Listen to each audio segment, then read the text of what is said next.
ओम नमः शिवाय। तंत्र के रचयिता भगवान शिव को मेरा नमस्कार है। यूं तो मैंने आपको असंख्य ऐसे मंत्र दिए हैं जो कि पल भर में काम कर जाते हैं। मैंने ऐसे कई यंत्र मंत्र तंत्र दिए हैं जो कि देखते ही देखते आपका जो मनोरथ है उसको पूर्ण कर देते हैं। और आज मैं आपको एक ऐसा यंत्र दूंगा जिससे कि किसी भी स्त्री पुरुष को अपने अधीन किया जा सकता है। यह बहुत ही चमत्कारी मंत्र है और इसको करने से आप किसी को भी देखते ही देखते अपने अधीन कर सकते हैं। इस मंत्र को यदि आपने एक बार किसी पर लगा दिया तो वो उम्र भर बस आप ही की माला जपता रहेगा। मैंने ऐसे असंख्य केस देखे जिसमें कि कुछ नहीं हो रहा था, सालों से बातें बंद थी, लेकिन एक बार ये यंत्र जब मैंने दिया तो इसने चमत्कार कर दिया। इसने रातों रात कुछ ऐसा किया, मुझे नहीं पता ये सब कैसे होता है, लेकिन सामने वाला खुद फोन करता है, खुद अनब्लॉक करता है और आप जो हैं उनसे बात कर पाते हैं। मेरे पास एक महिला आई थी, उनका प्रश्न ये था कि गुरुजी लगभग 3 साल हो गए हैं, मेरे पति जो हैं वो मुझे लेकर नहीं जा रहे और मैं बहुत कुछ ट्राई कर चुकी हूँ, मुझे कुछ ऐसा दीजिए जो कि पल भर में काम करता हो। ये मेरी जिंदगी और मौत का सवाल है। तो मेरे पास जो मोस्टली केस आते हैं वो ऐसे ही होते हैं, सब दुख दर्द से भरे होते हैं। किसी का केस तो ऐसा भी होता है कि उसके पास और कोई चारा नहीं होता, या तो आर या फिर पार, आगे कुआं है और पीछे खाई है। तो ऐसे में जो है मुझे उनको ये यंत्र देना पड़ता है। तो जब जान पर बनाई हो और सामने वाला जो है वो आपसे शादी करके भाग गया हो और आपको छोड़ गया हो, तो उस समय पर ये यंत्र काम आते हैं। जन कल्याण के लिए बने थे ये मंत्र तंत्र, लेकिन कुछ कुबुद्धियों ने इसका दुरुपयोग करके तंत्र को बदनाम कर दिया है। तो जो भी मेरे साधक हैं उनसे मैं जोर देकर ये कहना चाहूंगा कि इन यंत्रों को हमेशा जन कल्याण में लगाएं। इसमें आपको जो प्रिकॉशंस रखनी है वो ये है कि जब आप सब कुछ कर लें और जब आप देखें कि कुछ भी काम नहीं कर रहा है, उस समय पर इस यंत्र को काम में लाएं। क्योंकि जहां पर सुई काम करती है वहां पर तलवार नहीं निकाली जाती। तो ये समझिए कि ये जो है ये यंत्र राज है। ये तब काम में लाया जाता है जब सब कुछ विफल हो जाए, जब कुछ ना लग रहा हो और आपको लग रहा हो कि जग जो है वो सूना हो गया है, और उस समय पर इस यंत्र को निकाला जाता है। यंत्र राज को किसी भी भोजपत्र पर आप बना सकते हैं। ताड़पत्र पर बना लीजिए, भोजपत्र पर बना लीजिए, और इसके बाद जो है इसकी भली प्रकार से प्राण प्रतिष्ठा कीजिएगा। प्राण प्रतिष्ठा करने के बाद आपको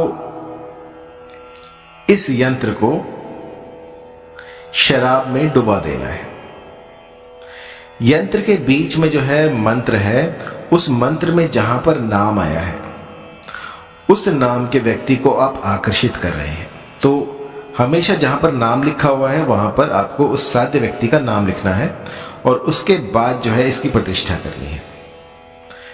तो इसे कौन कर सकता है, कौन नहीं कर सकता, तो इसमें ऐसी कोई मनाही नहीं है कि इसको एक पर्टिकुलर एज वाले ही कर सकते हैं या फिर कोई स्त्री कर सकती है, पुरुष कर सकता है। इसे हर कोई यूज कर सकता है। जिसको भी दिक्कत आ रही हो और वो चाहता है कि किसी को आकर्षित करना, तो वो इसको कर सकता है।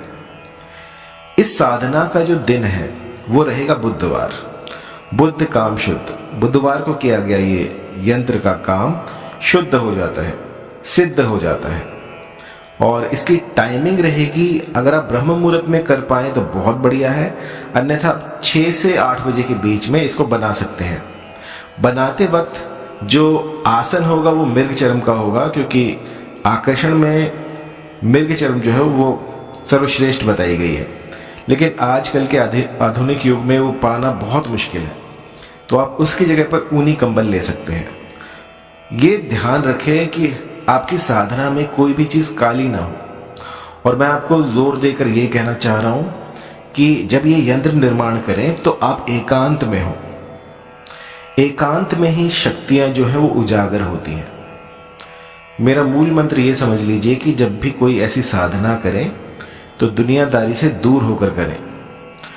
मैंने कई बार ऐसा देखा है कि कुछ लोग साधना करने जाते हैं तो उसका ढोल पीटते हुए जाते हैं, कोई रील बना रहा है, कोई कुछ कर रहा है। तो ये सब मत कीजिए। जितनी साधना गुप्त रहेगी उतना ही उसमें असर होगा। यदि आपके पास बैठे हुए को भी शक हो जाए कि यहां पर आप ये साधना कर रहे हैं तो भी साधना विफल हो जाती है। तो जब भी कोई साधना करें तो मैं यही कहूंगा कि एकांत में करें, गुप्त रूप से करें, किसी को ना बताएं। और उसके बाद देखिएगा कि किस तरह से आपका जो भी मनोरथ था वो पूर्ण होगा। तो आप यंत्र देख लीजिए। आपको ये यंत्र बनाना है लाल रंग की शाही से, और ये जो शाही होगी ये अनार की आप ले सकते हैं। अनार के कुछ दाने जो है उसका रस निकालकर इस यंत्र को बनाइएगा। यंत्र को भोजपत्र पर बनाइएगा और उसके ऊपर आपको ये मंत्र लिख देना है। इसके बाद जो है इस यंत्र को शराब में डुबा देना है। शराब में डुबाने के बाद इसको वहीं रहने दीजिए 1-2 दिन, 3 दिन, 4 दिन। जब साध्य व्यक्ति आपके समीप आ जाए, जब साध्य जो है वो जैसा आप चाहते हैं वैसा करने लग जाए, तो आप इस यंत्र को उस शराब की डिब्बी में से निकालकर जला दें। जलाने के बाद जो राख बचेगी वो उस साध्य को किसी भी खाने पीने की चीज में मिलाकर खिला दें। ऐसा करने से चाहे कितना ही पत्थर दिल क्यों ना हो, वो भी आपके यहां पर पानी भरेगा। बहुत सालों का रिसर्च है, बहुत से ऐसे लोगों पर मैंने ये ट्राई किया है, और उसके बाद जो है ये यंत्र मैं आपको दे रहा हूं। लगभग 20-25 साल से ये मेरा अचूक यंत्र रहा है जो कि कभी खाली नहीं जाता। अब कई बुद्धिजीवी ये भी कहेंगे कि इसमें तो शराब लग गई है, हम शराब नहीं पीते, तो हम कैसे दे सकते हैं किसी को। देखिए, जो दवाई होती है ना, उसमें न जाने किस किस प्रकार की चीजें होती हैं, उनका वर्णन भी मैं नहीं कर सकता, क्योंकि औषध जो होती है वो औषध होती है। आपकी दवाइयों में भी शराब होती है। तो जब हम किसी के हित के लिए करते हैं, अपने हित के लिए करते हैं, तो वो औषध बन जाती है। तो ऐसे यंत्रों को इस तरह से नहीं देखना चाहिए। अगर इससे आपका काम बनता है तो आपको इसको करना चाहिए। 2 अगरबत्ती लगाने से यदि घर में कलह कलेश दूर होता है तो वो 2 अगरबत्ती आपको लगा लेनी चाहिए। उसमें ये मत देखिएगा कि ये बांस की बनी हुई है या इसमें छोटी है, बड़ी है, ये त्रुटि है, या किसी गैर धर्म ने इसको बनाया है, तो वो सब मत देखिएगा। शांति से आप इस प्रयोग को करें और फिर असर देखें। इसको करते वक्त आपको पूर्वमुखी होना है, लाल रंग के वस्त्र पहनने हैं, लाल रंग का आसन होगा, टीका अवश्य लगाएं, और इसकी प्रतिष्ठा करने के बाद आपको इसको किसी भी शराब में डुबो के रख देना है। किसी भी साधना का जो ईंधन होता है वो आपका विश्वास होता है।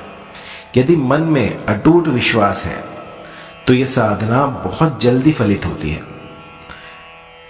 अंदर से आवाज आ रही है, क्यों कर रही हूं मैं, क्यों कर रहा हूं मैं, क्या होगा, इससे क्या हो पाएगा, क्योंकि पहले तो कुछ हुआ नहीं, तो ये चीजें जो हैं आपकी साधना को विफल कर देंगी। जब भी कुछ काम शुरू करें तो उसमें अपना 100% दें, क्योंकि ये सब क्रियाएं हैं, इन सब का फल जो है वो श्री हरि देते हैं।